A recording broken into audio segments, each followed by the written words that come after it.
Bon, mes chers collègues, je regarde si j'ai au moins des représentants de chaque groupe, mais oui, c'est à peu près. Alors tout d'abord, mes chers collègues, je tiens à vous souhaiter une belle année 2023, puisque nous n'avons pas eu l'occasion de nous revoir depuis le début de cette année-là. Je souhaite également nous inviter la même chose, une belle année 2023 dans vos fonctions respectives et dans vos collectivités respectives. Une année que j'espère effectivement un peu plus tournée vers l'enfance, et je souhaite qu'on y contribue grandement. Aujourd'hui, nous avons le plaisir de recevoir Xavier Madeleine, maire d'Amfreville et coprésident du groupe de travail à l'AMF sur la petite enfance. Je vous remercie, monsieur, d'être là. Je vous remercie, mesdames, d'être présentes également.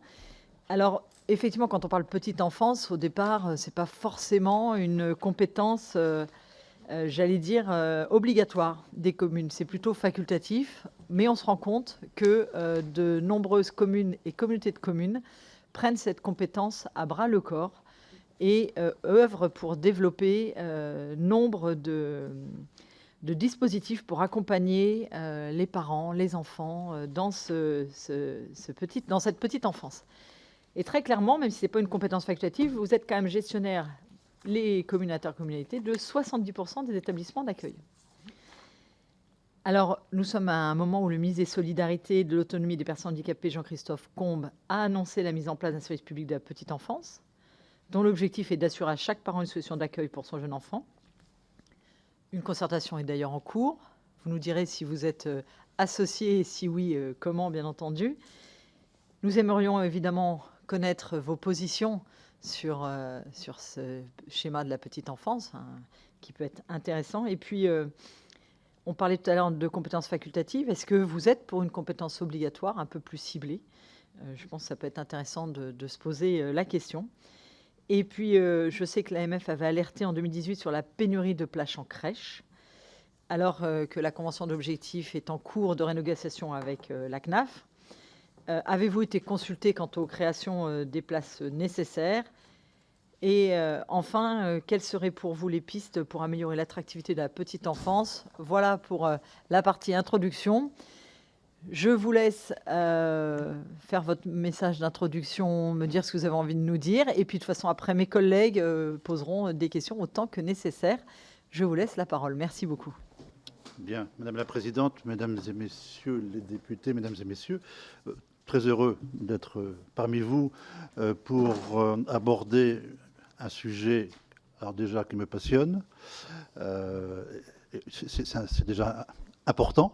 Moi, alors je vais me présenter rapidement. Donc, Xavier Madeleine, moi je suis maire d'Amfreville, comme vous l'avez dit, une commune de 1500 habitants dans le Calvados depuis 1989. Donc ça fait quelques années que je suis maire.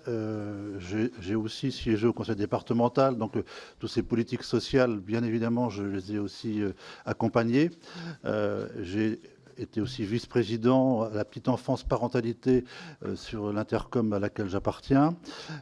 Et puis, depuis 5 ans, donc, j'ai intégré cette commission, ce groupe de travail. On m'a proposé de coprésider donc ce groupe de travail, à l'époque avec Elisabeth Laitier, aujourd'hui avec Clotilde Robin, qui donc est première adjointe à la ville de Roanne. Alors, nous avons un mode de fonctionnement à l'AMF au niveau des groupes de travail, d'avoir, je veux dire, une parité, je veux dire, par rapport aux tendances, je veux dire, d'opinion. On n'en parle jamais. Et on travaille sur les vrais sujets, sur les thématiques, et donc il y a vraiment une très très bonne ambiance de travail auprès du président et de son premier vice-président. Nous avons un mode de fonctionnement au niveau de ce groupe de travail, alors qui est composé des représentants des départements, des associations départementales ou des unions amicales de maires. Donc, comme vous le savez, chaque renouvellement, donc, on se doit de porter, je veux dire, les représentants du département dans les différents groupes de travail, toutes les politiques au sein de l'AMF. Notre groupe de travail, petite enfance, parentalité, j'aime rajouter parentalité parce qu'au départ c'était petite enfance, mais vous avez bien compris les enjeux. Donc la parentalité va faire partie prenante des travaux et des schémas à venir. Donc on se réunit une fois par trimestre. Nous avons une soixantaine d'élus fidèles à nos réunions. Alors c'est vrai que ça s'est fait un peu en visio ces derniers temps. On commence à revenir en présentiel. Vous avez des hommes et des femmes passionnés. On a élargi un petit peu la représentation aussi aux adjoints, vice-présidents des commissions, parce que un maire ne peut pas tout porter. Et vous avez remarqué, ça m'a un petit peu, je veux dire, alerté quand même, c'est que ces groupes de travail, ces commissions, pour le sujet qui nous rassemble, qui nous réunit aujourd'hui, est composé de 80 voire 85% de femmes. Donc je me sens pas seul, puisqu'il y a quand même quelques élus hommes et d'autres.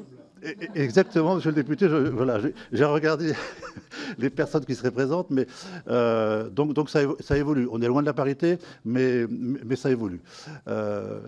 Donc, et pour finir la présentation, si vous voulez, par rapport à alors je n'ai pas excusé Clotilde de Robin qui aurait aimé être présente, mais qui est retenue aussi par ses obligations.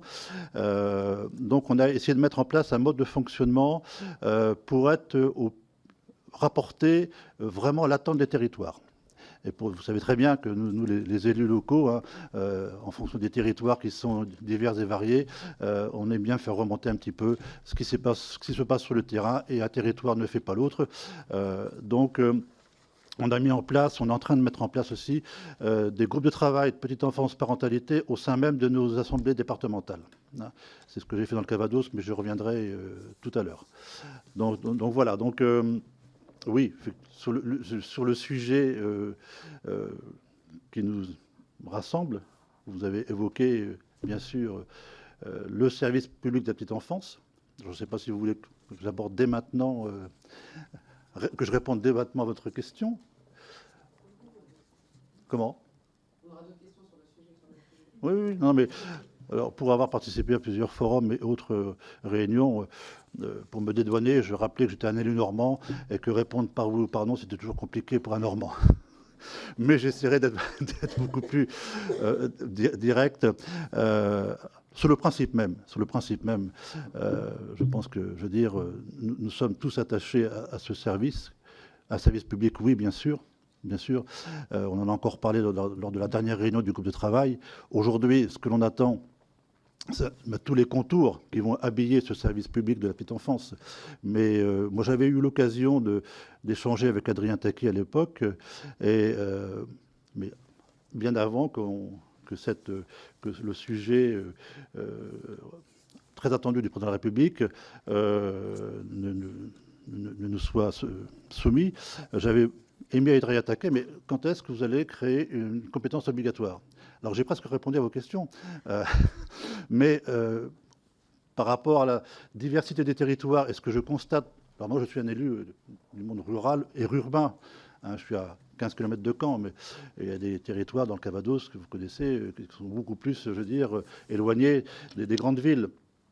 Et aussi d'un mode de fonctionnement qui ne facilite pas l'accompagnement de ces politiques. Et donc c'était bien gardé de me dire quoi que ce soit, parce que je pense que ça commençait à germer un petit peu dans les orientations du président. Mais oui, moi, par mon expérience, mais je suis aussi là pour vous rapporter, je veux dire, la tendance de l'ensemble des élus de la France et de l'AMF. Mais par expérience, je constatais qu'il y avait un blocage et que d'un élu à un autre, ben, ce n'était pas la priorité, on va dire. Mais par contre, au niveau des familles, c'était les priorités. Et donc, j'imaginais que cette compétence obligatoire pouvait être un facilitateur pour répondre ou travailler sur les sujets. Voilà ce que... après, pour être très juste, et là, pour avoir une réponse, je veux dire, au niveau des élus que je côtoie et d'ensemble des territoires de France et puis donc à l'AMF, lorsqu'on a commencé à l'évoquer, forcément, on a interrogé nos collègues. Il y avait des réticences. Mais d'ailleurs, on a fait un rapport qu'on avait adressé à Adrien Taquet à l'époque, des réticences de certains élus. Mais pourquoi? C'était intéressant d'ailleurs, leur réticence. Mais écoutez, nous, on sait faire sur le terrain. Et comme vous le disiez à juste titre, Madame la Présidente, c'est que 70% des établissements sont gérés par les collectivités. Ils nous disaient, mais nous, on sait faire. Ça fait des années qu'on a pris à bras-le-corps ce sujet, cette politique, et on a mis en place plein de choses. Et donc, notre crainte, c'est qu'on nous retire certaines prérogatives qui vont freiner un petit peu le dynamisme du territoire. Donc c'était aussi intéressant d'entendre cela. C'est pour ça qu'on l'a rapporté assez rapidement donc, aux instances ministérielles. Et d'autres élus, bien sûr, donc était favorable. Le bureau de l'AMF, dont j'étais le rapporteur, a tranché le rapport que vous avez peut-être pris connaissance, donc avec un avis favorable sur ce service public, avec bien sûr quelques réserves. Donc voilà, je veux dire que ça veut dire que c'est une véritable attente et on sent vraiment, ça fait quelques années que je suis élu, hein, donc même si c'est 5 ans que je suis au sein de vraiment des instances, une évolution comme forte des élus, c'est important de le dire, parce que, et aussi de la prise de conscience d'évolution de la société, le fait que les femmes travaillent plus qu'à une époque, et donc il fallait qu'on puisse agir. Alors on est très, très conscient qu'il y a un retard, hein. Il y a un retard, il y a des attentes fortes, hein. Si on se concentre sur le service public, c'est un fait, mais si vous interrogez les élus aujourd'hui, ils vont vous dire, attendez, mais j'y reviendrai après sur le calendrier.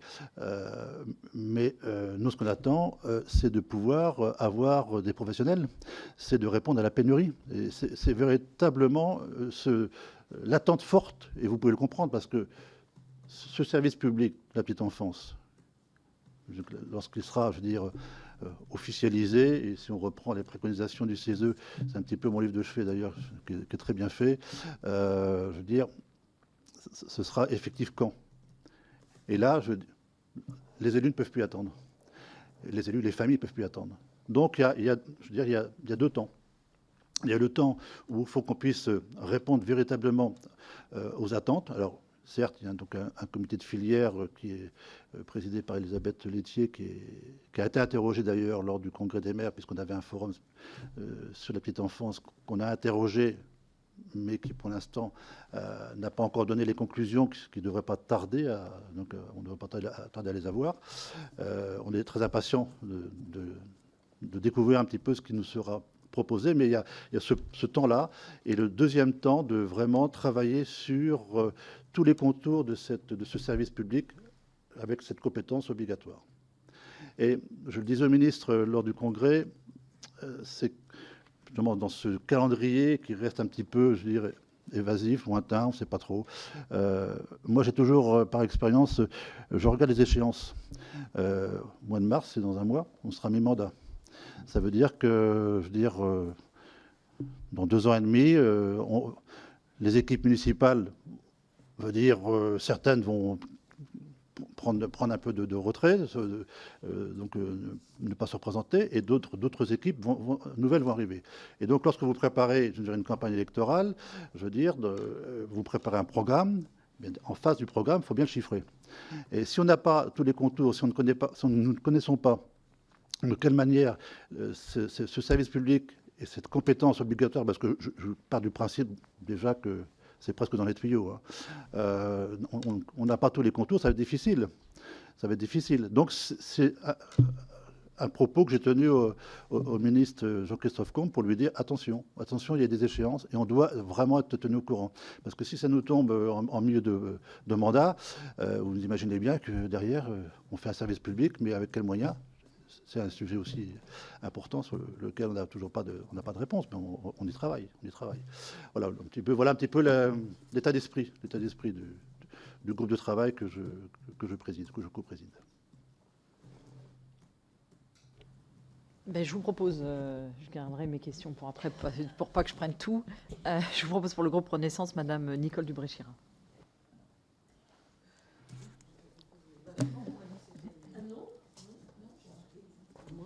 Alors, c'est qui chez Renaissance qui... On n'a eu personne. Bon, alors, vous réfléchissez. Oui, voilà. Côté Rassemblement national, Madame Parmentier. On revient sur la même question. Merci pour votre présence, Monsieur le maire. Le chantier majeur de la petite enfance, c'est la création d'un service public digne de ce nom.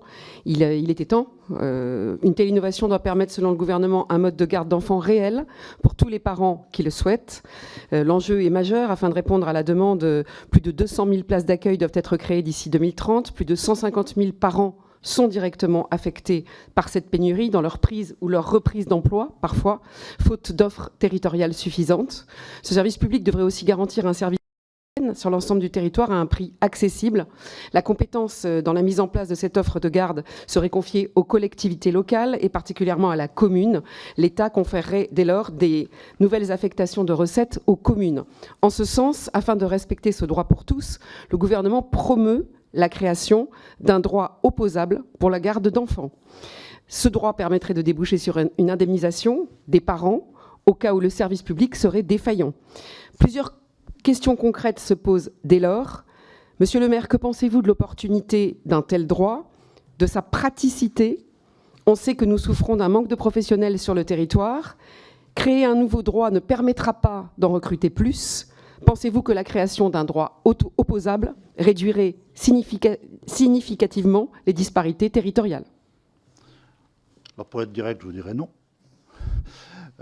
On s'est également prononcé, on a fortement discuté avec les membres du bureau de l'AMF, mais donc nous ne partageons pas le fait de mettre en place un droit opposable permettrait de résoudre tous les problèmes et de répondre aux besoins des familles. Pour diverses raisons. Alors on prend toujours comme exemple le droit opposable au logement. Est-ce que ça fonctionne? Comment? Ben non. Donc notre position, c'est clairement non. On se concentre, on veut bien, vous l'avez bien senti que nous, les élus locaux, on est prêts à accompagner cette réforme et de manière très forte. Comme les territoires sont très variés, il y a des expériences très intéressantes dans les territoires qui n'ont pas attendu qu'il y ait une loi qui rende, je veux dire, la compétence obligatoire ou qu'il y ait un service public. Et donc, il faut qu'on s'appuie, nous, sur ces même plus expériences, sur ces pratiques des territoires. Alors, notre position, elle est très ferme sur le sujet. Après, ça peut être une position très noble de dire un droit opposable, mais comment ça s'applique? Est-ce qu'on va je veux dire, accompagner des familles qui n'auraient pas le service attendu? Est-ce qu'on va les accompagner pour pouvoir mettre en place une procédure juridique? Non, franchement, on est assez unanime pour dire que nous sommes opposés à ça et qu'on se concentre, qu'on travaille véritablement sur ce service public. J'espère avoir répondu à votre question. Absolument. Mais voilà. Donc, Monsieur Paul Christophe? Oui, merci Monsieur le maire de partager votre enthousiasme pour le sujet. Moi, j'aurais trois questions finalement au titre du service public de petite enfance. Comment vous voyez le bornage finalement en termes de compétences? Est-ce qu'on se limite au périscolaire, à l'activité des crèches? Quelle est la tranche d'âge finalement qu'on devrait embarquer dans ce service en rapport avec l'action des communes, j'entends bien. La deuxième question, c'est quelle est l'articulation que vous voyez finalement avec les départements? Aujourd'hui, voilà, chacun a un peu son précaré, son champ de compétences, parfois sans s'entrecroise. Comment demain, pour optimiser, finalement, on regarde peut-être des manques de moyens d'ailleurs, que l'on observe, comment optimiser la bonne articulation commune-département, puisque j'ai compris que l'AMF travaillait aussi avec l'ADF, donc j'aimerais savoir si vous pouvez nous éclairer sur le sujet. Le troisième élément, qui n'est pas forcément le plus simple, on voit bien qu'on est souvent confronté au repérage des difficultés et des souffrances chez les enfants. Au regard donc de cette opportunité finalement qu'offre la réflexion autour du service public d'enfance, comment vous voyez-vous, quelle est votre perception des choses par rapport à notre capacité à optimiser là aussi notre capacité finalement à repérer les difficultés chez l'enfant, comment elles s'expriment, comment faut-il créer un nouveau métier finalement, faut-il imaginer un autre dispositif? Aujourd'hui, on aurait plus de proximité, on le voit à la fois chez les souffrances, à la fois chez les jeunes aidants. On a aujourd'hui une vraie difficulté de repérage. Souvent, malheureusement, on est confronté, lorsque c'est la répétition des faits qu'ils subissent, que là, il y a la détection de la souffrance. Comment peut-on, selon vous, optimiser là aussi les choses? Alors, sur le le premier point sur donc l'accompagnement de cette politique petite enfance, on a discuté donc au sein du groupe de travail et je veux dire, déjà, il y a des actions qui sont menées, alors, outre les actions propres auprès de la petite enfance, ce qu'on a évoqué, mais aussi ça fait bien longtemps qu'on accompagne, je veux dire, les autres tranches d'âge au sein des écoles, au sein du périscolaire. Et sûrement ce qu'on proposera dès qu'on sera aussi à nouveau interrogé, c'est qu'il y ait une continuité, je veux dire, d'accompagnement de l'enfant, je veux dire, dès sa naissance. Je veux dire, la maison des 1000 premiers jours qui est mise en place dans certains territoires, et on va aller d'ailleurs visiter prochainement la ville d'Arras, qui a, je veux dire, mis en place cette maison des 1000 premiers jours, qui est aussi, je pense, une réussite. Donc il y a l'accompagnement de l'enfant, jusqu'à ses 3 ans, jusqu'à l'entrée à l'école maternelle et tout son parcours scolaire. Nous, ce qu'on souhaite, justement, c'est qu'il y ait, je veux dire, qu'on ne s'arrête pas, qu'on ne borde pas, je veux dire, par tranche d'âge, hein, puis aussi ça évolue, mais la famille, dans sa période de vie. Donc ça, c'est. Je parlais aussi du périscolaire parce que là aussi les collectivités ont un rôle à jouer dans le cadre du périscolaire, dans l'accompagnement justement des enfants, dans la professionnalisation des acteurs qui travaillent au sein de ce domaine du périscolaire. Donc voilà, nous c'est vraiment une continuité. Et ce qui veut dire que derrière, je rebondis un peu sur la deuxième question, c'est l'articulation avec les départements. Donc alors déjà, je pense qu'on se réjouit au niveau de l'AMF de faire partie vraiment du schéma du comité des comités départementaux des services aux familles, mais je pense qu'on en reparlera tout à l'heure, qui véritablement, qui à mon avis a un très bon levier, un très bon outil qui nous permettra de mieux travailler avec les départements. Mieux travailler avec les départements. Moi qui ai été conseiller départemental, c'était parfois compliqué. Entre les communes, les collectivités et les départements. J'ai fait quelques expériences, mais des mauvaises expériences, parce que, ayant été conseiller départemental, conseiller général à l'époque, forcément, je connaissais un petit peu les services, les modes de fonctionnement, donc on pouvait facilement, je veux dire, les côtoyer. Et puis, changement de chef de service, j'avais plus d'informations, voilà. Donc j'ai eu l'occasion de rencontrer la directrice des services qui me dit non, j'ai interdit à mes services de vous parler en quelque sorte. Donc il fallait y aller vraiment, je veux dire, par les élus, aujourd'hui ça évolue, mais quand même, ça demeure un petit peu compliqué. Alors les schémas départementaux, puisque nous sommes associés, nous les maires, l'AMF, dans chaque comité, on va avoir une opportunité de vraiment travailler avec les départements. Mais il y a encore un cheminement qui reste à faire. Donc c'était votre deuxième... voilà.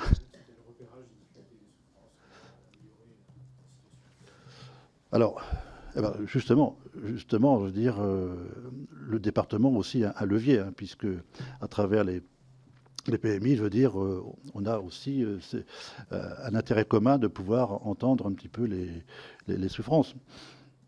Alors, moi, ce que j'ai mis en place au sein de mon département, depuis maintenant 1 an, j'ai un peu calqué le groupe de travail de petite enfance, parentalité de l'AMF au sein du département.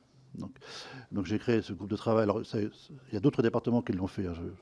Je ne vais pas le seul à avoir innové, mais j'en parle parce que c'est très intéressant, ça marche bien. Donc on a créé un groupe de travail petite enfance, parentalité, avec l'ensemble des acteurs. Donc aujourd'hui, on est une vingtaine de membres du groupe de travail au sein du Calvados. Alors bien souvent, comme je disais tout à l'heure, des maires adjointeux et vice-présidenteux, mais je veux dire, ce qui nous permet de faire redescendre leurs difficultés, de travailler sur de quelle manière on peut alerter les autorités, les instances, je veux dire, ad hoc, pour pouvoir répondre à ces souffrances que l'on rencontre sur les territoires. Je pense qu'il y a une déclinaison importante.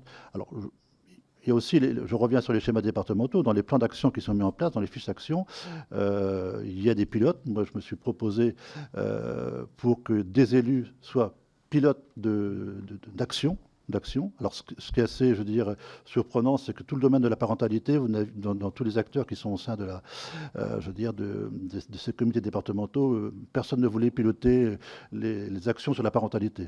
Alors, ça tombe bien, les élus, on a des idées. Donc, on a déjà mis en place des lieux d'accueil. Donc, je pense qu'effectivement, mais alors après, il faudra structurer. Hein, je veux dire, il faudrait aussi que chaque territoire, je veux dire, joue le jeu en quelque sorte. Donc, on va essayer. Alors nous, avec mon président de l'Union amicale des maires du Calvados, on va réunir l'ensemble des présidents des 5 départements normands pour pouvoir aussi calquer un petit peu ce qui se fait, et puis aussi travailler avec la région. Là aussi, c'est un domaine aussi, une étape à franchir qui est pas simple, Là, on va parler du volet formation tout à l'heure, mais donc là, dans les schémas départementaux, oui, je veux dire, on co-préside donc les comités. Il y a une entrée aussi à faire avec les régions, parce qu'on a forcément besoin de leur appui pour accompagner les politiques. Alors, je n'ai pas complètement répondu à la troisième question, j'entends bien, mais on va y travailler, puisqu'on a quelques semaines pour pouvoir compléter nos... Mais voilà. Nicole Oui. Merci, je vais reprendre la parole quand même. Moi, j'avais une question. Je vous remercie d'abord pour votre propos liminaire. J'avais une question sur le fait de prendre en charge cette compétence de façon facultative, obligatoire. On voit bien que les élus sont obligés de prendre en charge cette thématique à partir d'un diagnostic de ce qui existe en termes d'accueil de petite enfance et de la démographie prévisible des communes. Comment est-ce que vous avez vu la diversité possible des accueils de la petite enfance? Parce qu'en fait, on a aussi dans les communes des oppositions entre les systèmes d'accueil, la crèche, la MAM, l'assistante maternelle, etc. Comment est-ce que vous pouvez proposer un système d'accueil, des systèmes d'accueil diversifiés opérants pour les personnes? À l'intérieur de ça, comment est-ce qu'on accueille les enfants avec un handicap? Moi, je sais que j'ai une expérience sur mon territoire où on a une crèche qui accueille des enfants autistes à côté de l'école maternelle qui en accueille aussi, et on est en train de faire une prolongation sur l'école primaire de façon à éviter les changements des enfants à ces étapes-là. Donc ça, sur les enfants handicapés. Et on a un souci aussi par rapport aux accueils, c'est l'accueil en attente d'avoir une place pour les gens qui reprennent une activité, ou pour essentiellement des femmes qui ont besoin d'un rendez-vous d'entretien d'embauche éventuellement, où on ne trouve pas forcément de place. Donc tous ces systèmes qui cohabitent au sein d'une commune, comment on les prend en compte, tenant compte de la aussi pénurie des professionnels, qui sont aussi des activités de femmes, qui étaient peu rémunérées, peu formées, ça avance, mais pour lesquelles on a grand mal aujourd'hui à avoir une attractivité suffisante pour les faire venir dans ces secteurs-là. Et on voit bien qu'encore hier, il y avait une annonce sur des... Enfin, maltraitance, moi j'aime plus le mot parce qu'il est galvaudé, mais de problèmes auprès d'enfants en crèche, et pas que. Donc tout le contrôle aussi qui est nécessaire aujourd'hui. Alors, concernant le déploiement des structures et l'apport des services, donc, de toute façon, il y a une organisation qui existe. On a les CAF dans chaque département qui ont, la plupart ont fait un diagnostic de la situation de l'accueil de la petite enfance. De ce diagnostic, il y a un schéma qui a été établi par les CAF, qui a été proposé par les collectivités qui ont la compétence. Et derrière, donc, dans le cadre de la signature des CTG, je pense que vous connaissez bien le déroulement. Je veux dire, on doit aussi rentrer un petit peu dans les cadres que finalement les CAF ont déterminés, même s'il y a eu un travail en amont. Voilà. Alors, qui ont tenu compte, je l'imagine, de la situation des territoires et la démographie à venir. Et là, moi, j'avais une proposition que j'ai soumise dans mon groupe, c'est aussi, lorsqu'on parle du déploiement de ce service public, il ne faut pas qu'il soit cloisonné, et je dis toujours à mes collègues, lorsque vous avez un projet, je veux dire, parce qu'on a la compétence développement économique et aménagement du territoire, lorsque vous avez un projet de déploiement, je veux dire, de quartier, de lotissement, ou voilà, il faudrait imposer qu'on accompagne, qu'on donne les moyens d'accueillir les enfants qui vont arriver dans ces... Je ne pense pas que ça existe, mais je pense que ce serait intéressant qu'on puisse quand même y réfléchir et l'intégrer.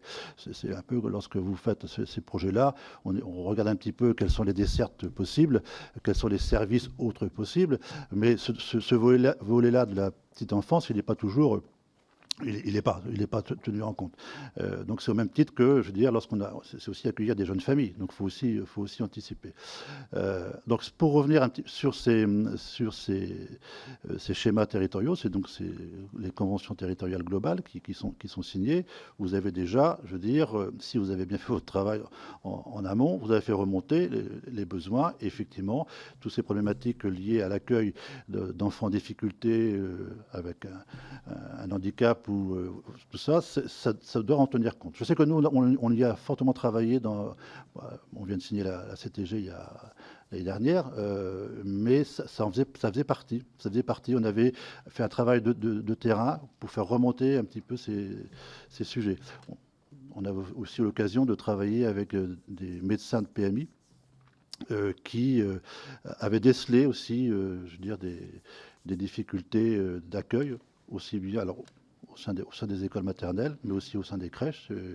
Et donc l'accompagnement, je veux dire, des professionnels de la santé est incontournable. Là aussi, il faut que ce soit interactif. Et là, c'est vrai que là, il y a un gros travail à faire pour l'accueil de ces publics. Ben, c'est l'occasion que ce service public le définisse. Monsieur Martinet. Merci Madame la Présidente. Merci Monsieur le maire de venir partager votre expertise et débattre avec nous. Alors ma question sera la suivante. Il a été annoncé en grande pompe un service public de la petite enfance. Il y a encore une inconnue, voire même de mon point de vue des oubliés, qui sont les professionnels de la petite enfance. Or, le sujet est brûlant. La moitié des crèches sont en situation de sous-effectif. La moitié des assistantes maternelles vont partir à la retraite d'ici 10 ans. Si rien n'est fait, nous allons bien entendu être confrontés à un problème gravissime. Et cette pénurie de professionnels, je crois qu'elle n'a rien d'étonnant, parce que les métiers de la petite enfance sont des beaux métiers. Hein. Quoi de plus important que de prendre soin des enfants dans un âge aussi important pour leur émancipation et leur développement. Mais les métiers de la petite enfance sont aussi des métiers particulièrement difficiles. Il y a des gestes répétitifs qui usent, des horaires décalés qui épuisent. Il y a aussi la fatigue psychologique. Un enfant, on ne peut pas le mettre en pause. Donc cela veut dire une attention permanente, une vigilance sans faille. Et effectivement, malheureusement, on a vu dans l'actualité que quand ce moment de vigilance manquait, cela pouvait avoir des conséquences qui sont potentiellement dramatiques. Cela pèse sur les professionnels, d'autant plus que dans ces situations de sous-effectif, toutes les tensions que je viens d'évoquer sont d'autant plus importantes. Alors le métier est dur, le métier est aussi, je crois que vous le savez, mal rémunéré. La majorité de ces professionnels de la petite enfance travaillent autour du SMIC, et même les plus qualifiées d'entre elles, donc celles qui sont éducatrices jeunes enfants, infirmières, puéricultrices, commencent leur carrière généralement 100-200 euros au-dessus du SMIC. On est donc sur des montants de revenus qui sont très bas, et je crois que malheureusement, ça en dit beaucoup sur le peu de considération que notre société a pour ces métiers de la petite enfance, et puis on le sait aussi en général, les métiers qui sont féminisés. Alors partant de là, mon groupe parlementaire a travaillé sur plusieurs sujets qui visent justement à revaloriser ces métiers de la petite enfance afin de réussir à former, à recruter et de faire que dans ce futur service public de la petite enfance, il y ait suffisamment de professionnels de la petite enfance. Alors sur plusieurs pistes de travail, propositions qu'on a formulées, j'aimerais bien votre avis, votre expertise. La première, donc c'est sur cette question de la rémunération. Il me paraît incontournable. Il faut une augmentation significative de la rémunération de ces professionnels. Nous n'y comprendrons pas, mais se pose du coup immédiatement la question de qui paye entre la CAF, les collectivités, l'État, et avec quel circuit de financement, pour s'assurer qu'1 euro qui est mis est bien comme conséquence en chaîne à la fin de se retrouver dans le salaire des auxiliaires, des éducatrices jeunes enfants, etc., et ne se retrouve pas ailleurs. Donc ça, c'est mon premier sujet. Voilà, comment mieux rémunérer, par quel financement, par quel circuit. Et ma deuxième question, enfin, le deuxième sujet qu'on souhaite mettre en avant, qui est la question de la formation, où avec une situation qui nous paraît, si ce n'est paradoxale, en tout cas brouillonne. Nous avons par exemple dans les IFPS un manque de place pour certaines formations d'auxiliaires de puériculture. À l'inverse, dans les IRTS, nous avons pour les éducatrices jeunes enfants plutôt un manque de recrutement des bancs qui restent vides. Donc là, je cite des acronymes, mais on parle des différents instituts dans lesquels se fait la formation des professionnels. Donc là aussi, quelle piste de travail voyez-vous pour redonner de l'attractivité à ces formations? Et est-ce qu'il y a, alors c'est une question, mais de notre point de vue, il y en a une question de répartition des compétences. Et est-ce que le système actuel, où notamment la région a la responsabilité de la formation dans ces instituts, est-ce que c'est quelque chose qui vous paraît satisfaisant et en mesure de former les milliers de professionnels dont nous avons besoin dès maintenant et dans les années à venir? Je vous remercie. Alors, je n'aurai pas toutes les réponses à vos questions, parce que ce sont aussi des questions qu'on se pose. Et comme je le disais à l'instant, nous sommes aussi dans l'attente des conclusions du comité de filière, qui ne devrait pas tarder, on l'espère tous, pour nous donner aussi des pistes. Parce que nous, les élus, on a fait remonter nos difficultés dans les domaines que vous évoquiez. Ça, c'est certain. J'évoquais aussi que certains territoires ont anticipé justement ce manque de personnel. Donc, ils ont eux-mêmes mis en place les formations nécessaires. Ils ont, voilà. Alors, sur les deniers publics, attention, qu'on soit bien d'accord, je veux dire, c'est un choix politique d'une collectivité à une autre, c'est de répondre aux besoins des concitoyens. Mais ça ne peut pas être la réponse, je veux dire, pour l'ensemble des élus que nous sommes, puisque le service public de la petite enfance, un des premiers, je veux dire, points sur lequel on va attendre des réponses, c'est le financement. On est bien d'accord. Ça, c'est une évidence. Justement, alors, oui, vous parlez des formations et sur la rémunération. C'est un peu, je veux dire, pour faire le parallèle, la rémunération des fonctionnaires territoriaux dans nos collectivités. Bon, là aussi, il y a des salaires très bas, surtout lorsque vous avez des agents qui sont à temps partiel. Alors on a un levier aujourd'hui, c'est la mise en place du RIFSEP qui a donné un peu de souplesse aux collectivités, mais je veux dire, c'est un petit peu aléatoire parce que c'est au bon vouloir un petit peu d'un élu à un autre, d'une collectivité à un autre. C'est un pis-aller par rapport, je veux dire, aux attentes, mais effectivement, là, il y a la rémunération, nous, c'est une des grosses attentes aussi sur les moyens qui seront donnés pour justement revaloriser les métiers, créer justement des envies d'occuper ces fonctions.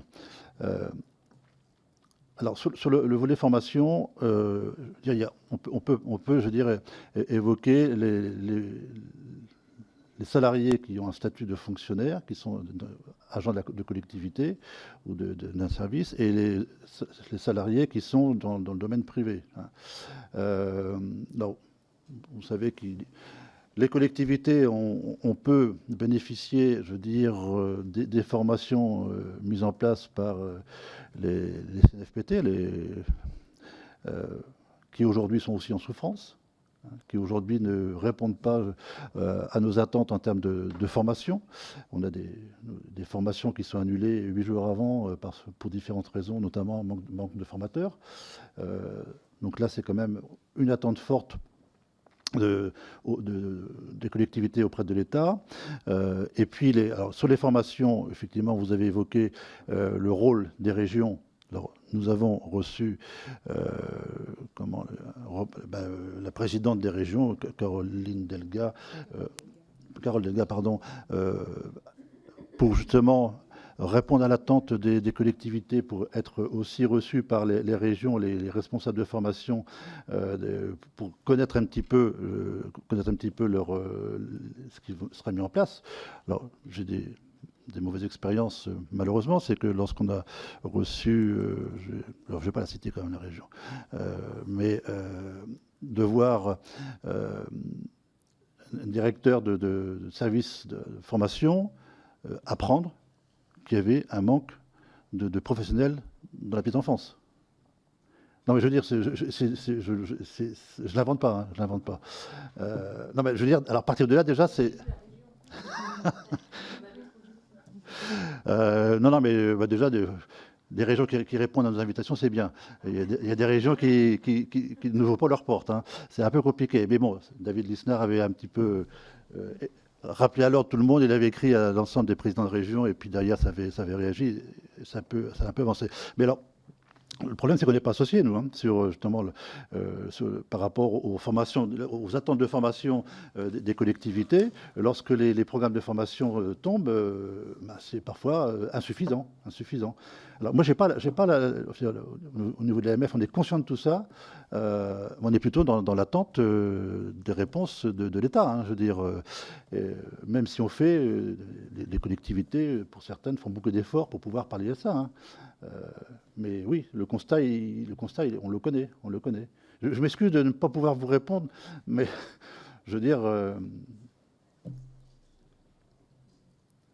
vous comprenez.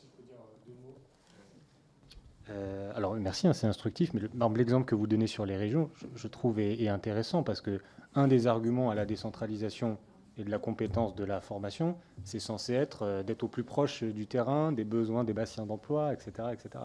Et là, l'exemple que vous me donnez, en tout cas, est plutôt contradictoire avec ça. C'est qu'apparemment, ce n'est pas le fait d'avoir décentralisé à la région qui permet aux responsables d'avoir une meilleure vision de quels sont les besoins sur son territoire. Bon, comme ce n'est pas un service obligatoire, c'est peut-être une des raisons, mais ça va changer. Moi, je voulais vous poser quelques petites questions complémentaires. On a parlé de la formation des professionnels. Mais effectivement, est-ce qu'il y a des points à lever sur l'attractivité? Est-ce qu'il y a des choses qu'il faudrait mettre en place? Vous avez des idées pour ces métiers? Moi, j'aimerais, après, sur deux sujets, on parle beaucoup de petite enfance. Est-ce que pour vous, tout ce qui est soutien à la parentalité doit rentrer dans le service petite enfance ou pas? Dans ce cas-là, depuis tout à l'heure, vous nous indiquez que ça serait bien que c'est une compétence obligatoire. Est-ce que du coup, sur le soutien à la parentalité, qui est quand même aussi partagé avec le département, comment on gère les deux? Et enfin, à partir du moment où on lance, où on met en place des établissements, et on le voit avec les personnes âgées, on le voit avec la protection des enfants, on a quand même des difficultés de contrôle de ces établissements. Et j'aimerais avoir vos propositions pour le contrôle de ces établissements, et justement pour éviter que des difficultés durent trop dans le temps. Alors, dans le cadre des schémas départementaux de services aux familles, je veux dire, les trois axes, petite enfance, parentalité et jeunesse, maintenant sont partie prenante. Donc, je veux dire, on a déjà une partie de la réponse. On met en place des actions. Je vous disais à l'instant que sur les fiches actions parentalité, dans mon département, ce sont les élus qui vont être pilotes de ce déploiement, d'accompagnement de la parentalité. Donc pour moi, je veux dire, c'est un ensemble. Il n'y a pas à dissocier. Je veux dire, quand je dis moi, je parle au nom de mes collègues de l'AMF. Ce serait contradictoire par rapport à ce que... Voilà. Sur la première partie de votre question... C'était s'il y avait des blocages ou des suggestions sur la partie attractivité pour les professionnels. Il y a un constat, c'est qu'on ne sait pas communiquer en France. On ne sait pas informer. On ne sait pas... enfin, je dis en France... façon d'élargir, quoi. Mais on le ressent, on le ressent. Donc sur l'attractivité, sur les formations nécessaires, je veux dire, là, on a un rôle à jouer. On a un rôle à jouer à tous les niveaux. À tous les niveaux. D'ailleurs, il y a des fiches actions spécifiques communication dans les schémas départementaux des services aux familles.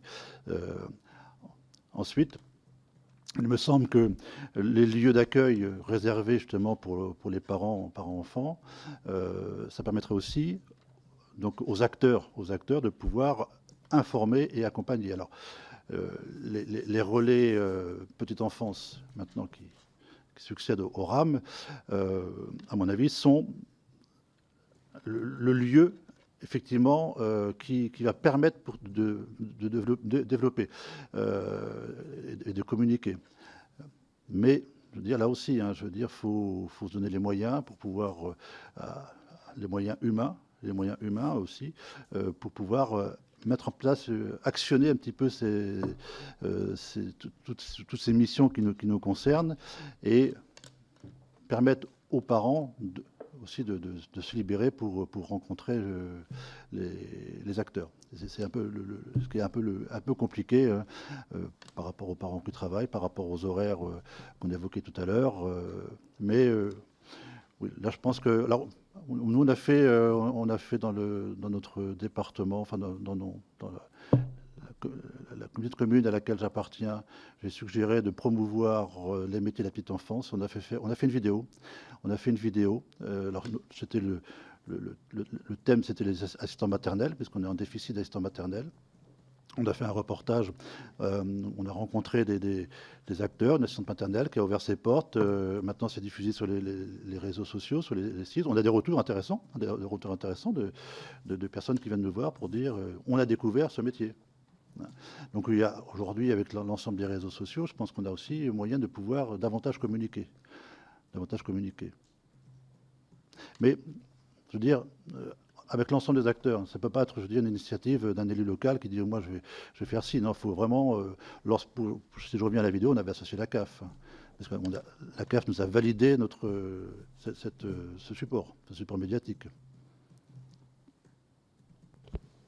Sur la partie contrôle de ces établissements, est-ce que c'est une compétence qui doit revenir aux collectivités Comment vous le voyez? Parce qu'aujourd'hui, on se pose la question sur les établissements médico-sociaux, mais je pense que sur tous les établissements collectifs, il faut qu'on se pose cette question-là. Est-ce que ça, vous y avez réfléchi parce que si c'est vous qui développez les établissements, je vois par exemple pour la protection des enfants, les départements ont le rôle de faire ces contrôles.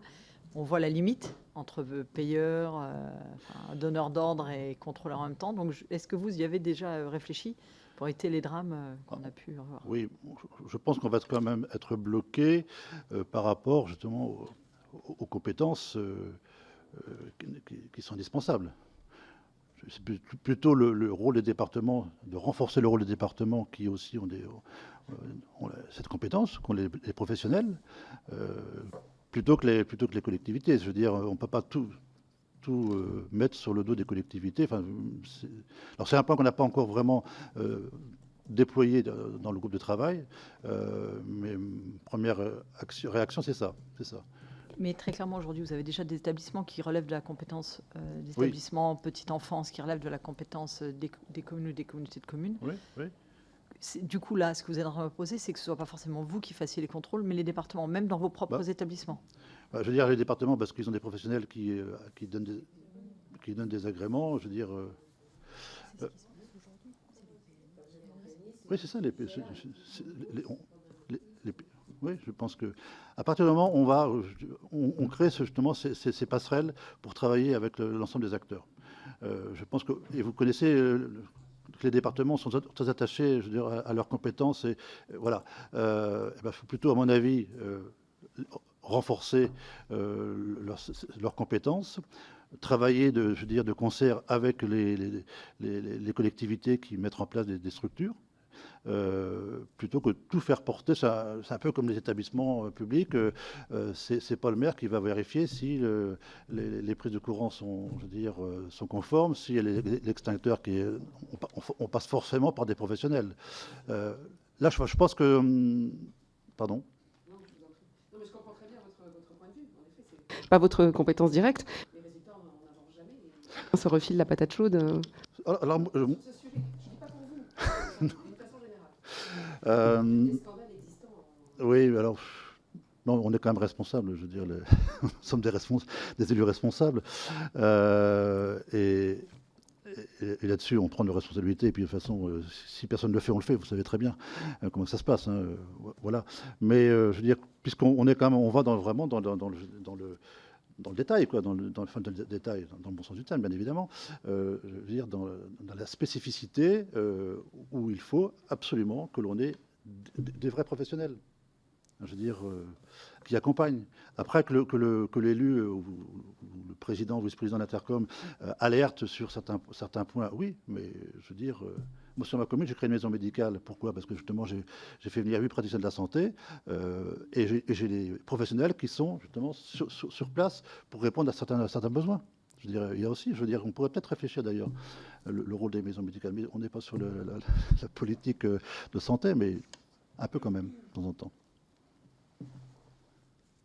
Est-ce que des collègues ont des questions ou Moi, là, donc, vous nous parlez beaucoup des comités départementaux de services aux familles. Est-ce qu'il faut rénover les relations CAF, PMI, vous? Est-ce qu'il y a des choses qu'il faut revoir? Est-ce que vous avez des propositions dans le cadre de services publics petite enfance? Enfin, voilà. Écoutez, on a reçu donc la note ministérielle concernant donc la concertation nationale à la refondation, à laquelle nous sommes, nous, on attend beaucoup, semble-t-il, des comités départementaux de services aux familles. Et donc, ces comités, ils sont, je veux dire, présidés par chaque président de département, son représentant, et puis avec trois vice-présidences, dont la CAF. J'ai le sentiment, ça ne veut pas dire que d'un territoire à un autre, ça fonctionne, mais j'ai le sentiment que le travail avec les CAF, je veux dire, a beaucoup progressé. Hein. A beaucoup progressé. D'ailleurs, au titre de l'AMF, nous avons des réunions trimestrielles avec la CNAF, donc avec la présidente et son équipe, justement pour pouvoir échanger et puis aussi prendre connaissance un petit peu des projets d'évolution dans certains domaines. C'est ce qui était demandé par l'AMF pour qu'on soit vraiment associés. Ça y est, on va préparer la future COL en 2023 sur lesquelles on a émis quelques revendications, en quelque sorte. On a le sentiment vraiment d'être écouté. Ça ne l'était pas avant, c'était différent. Donc là c'est une avancée très forte et je pense qu'il faut que l'on continue comme cela. Moi, j'organise une conférence à la petite enfance dans le Calvados. On la pilote à deux avec la CAF et puis donc l'association des maires. Et je viens d'apprendre que la PMI va se greffer aussi. Donc, je veux dire, c'est indissociable. C'est indissociable. Alors, il faut effectivement renforcer, pour bien faire comprendre qu'on travaille ensemble. Mais les schémas départementaux, forcément, vont nous le permettre. Hein, vont nous le permettre. Alors, c'est vrai qu'il n'y a que 70% des territoires qui ont signé les schémas. Il y a encore 30% de départements qui ne sont pas encore installés. Mais voilà. On y travaille. Juste une précision sur l'accompagnement à la parentalité. En fait, on a quand même énormément de structures qui en font, se mettent à accompagner effectivement la parentalité. Est-ce que vous, au travers de ces relations avec la CAF, la PMI et le département, on peut avoir une certaine harmonisation des pratiques sur l'accompagnement à la parentalité plutôt que d'avoir des structures différentes qui gèrent pas tout à fait de la même façon ou pas la même approche, pour que les gens s'y retrouvent. Oui, parce que dans les différentes structures, des fois, les familles ont un peu de mal à s'y retrouver. Oui. C'est un des points que nous avons fait remonter donc à Mme Sancerny la semaine dernière, parce que nous étions donc à la CNAF la semaine dernière, justement, que ce soit assez hétérogène, que d'une CAF à une autre, il y ait quand même une cohérence. Parce qu'on parlait tout à l'heure des MAM. Dans mon département, ils n'en voulaient pas. Hein. Bon, c'était un peu compliqué. Donc ça s'est quand même fait, mais sans financement. Enfin, le maire a tellement forcé les portes qu'il a fait quand même sa MAM, mais c'était compliqué. Donc aujourd'hui, oui. Donc ça, c'est une demande très forte qu'on a fait remonter à la CNAF, c'est qu'il faut que ce soit homogène sur les territoires. même pour nous, je veux dire, on a quand même des échanges d'un territoire à un autre. Voilà, c'est parfois un peu compliqué d'entendre des choses, ou de ne pas les entendre d'ailleurs. Non, vous avez tout à fait raison, notamment sur les MAM. C'est vrai que déjà, on a l'impression que c'est très compliqué à mettre en place.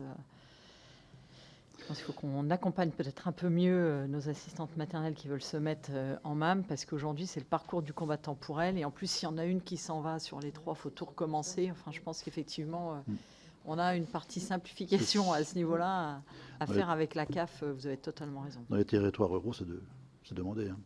Ah ben complètement. Ouais, voilà, moi, effectivement, et je le vois, il faut un an et demi avant qu'elles y arrivent. Donc ça répond pas aux besoins qu'on a à l'heure actuelle.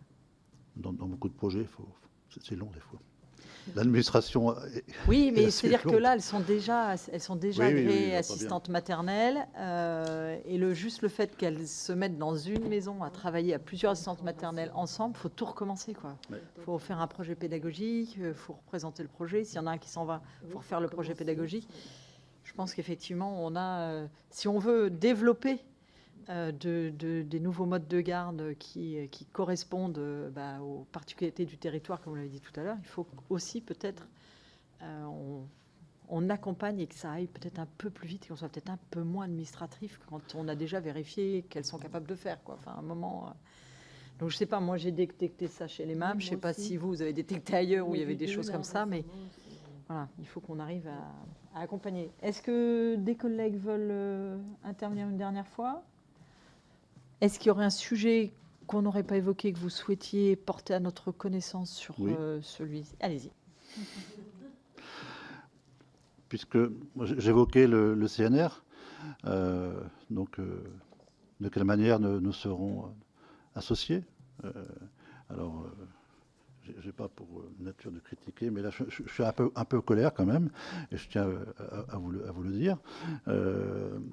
Donc, on a appris très récemment, dans le cadre du CNR, que les collectivités seraient associées. Donc, il y a 15 territoires qui ont été retenus. Dans le Calvados, je sais que je fais partie justement d'un territoire retenu, mais je l'ai appris un petit peu par les services de l'AMF. Et quand j'en ai parlé avec la directrice de la CAF, elle n'était pas encore au courant qu'il y avait ces rencontres territoriales. Donc ça, je tiens à le dire quand même. Je veux dire, ça c'est. Non, mais je veux dire. Ensuite, le calendrier. 3 mois. Ça veut dire que mi-mars, logiquement, les 15 territoires devraient être visités. Sachant que ça porte beaucoup sur justement les comités départementaux de services aux familles, dont certains vont être installés que dans quelques jours. Donc on n'est plus sur 3 mois, on est sur 2 mois. Et lorsque vous regardez un petit peu, mais par contre sur le fond c'est très intéressant, là je suis d'accord. Mais je veux dire, faut être sérieux, quoi, parce que je veux dire, traiter de ce sujet-là, l'aborder, c'est pas comme ça qu'il faut le faire. Je veux dire, nous on va répondre bien sûr, mais ça va demander une dépense d'énergie très importante. Moi j'ai vu les personnels de la CAF qui sont affolés par rapport aux territoires qui sont tenus. Et donc, des fois, je ne comprends pas. Donc, puisque vous me posez la question, si vous pouvez aussi faire agir, faire prendre raison, en quelque sorte, il faut anticiper. Comme je le disais dans mon préambule, que cette réforme, ce service public de la petite enfance, comme l'avait annoncé le ministre, dans 4, 5 ans, non, c'est pas possible. Ou on le fait pas, je veux dire. Et donc, on se définit un calendrier. Le ministère sait très bien que l'AMF va répondre. On est tous motivés. Même ça va peut-être aller au-delà de certaines espérances. En tous les cas, il y a une vraie dynamique sur ces politiques. Alors, ce que je voulais dire aussi, c'est qu'on travaille en binôme aussi. Alors, ça répond peut-être à votre question par rapport au fait que les groupes de travail, donc celui que je porte avec Clotilde Robin et celui de l'éducation, Frédéric Le Turc, le maire d'Arras, on était ensemble lorsqu'on a rencontré la CNAF, et on a décidé de travailler sur des sujets communs. Donc ça répond un peu à votre question, c'est que le cheminement, mais à la ville d'Arras, ça fait des choses extraordinaires, donc enfin intéressantes. Donc, oui, voilà. Donc, juste pour dire qu'à un moment donné, on est motivé, on a plein d'idées. On peut mesurer aussi ce qui est possible tout de suite, ce qui l'est moins. Mais à un moment donné, faut être sérieux, quoi. Je m'excuse de m'exprimer comme ça parce que c'est pas dans ma nature, mais là, quand même, voilà, on va y travailler le samedi dimanche. Non, parce qu'il faut aussi interroger les acteurs, je veux dire les familles. Je veux dire, à la limite, si on se concentre au niveau des élus, de la CAF, du département, on sait un petit peu ce qu'on veut, mais le principal interlocuteur, ce sont les familles. Donc il faut aller les rencontrer, faut faire des constats. Oui, merci Madame la Présidente, merci Perrine.